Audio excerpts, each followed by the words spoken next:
Сәлем баршаңызға, қалайсыздар? Бүгін қызымыз екеуміз базарға барып, клубника жегім келіп тұр дегесен сатып алып бердім.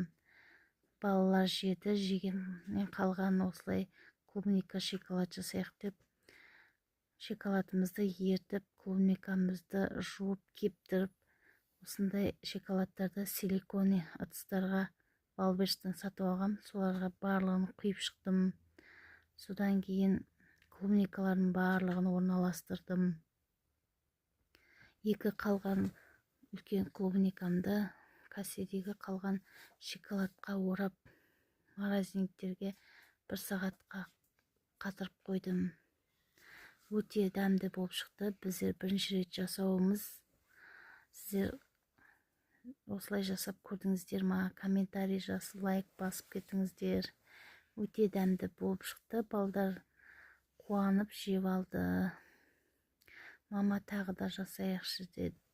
Бұйырса тағы алып беріп жасап берем деп ойлап отырмын. Бізге ас болсын. Комментарий жазып, лайк басып қолдап кетіңіздер. Пока-пока. Қайырлы түн баршаңызға.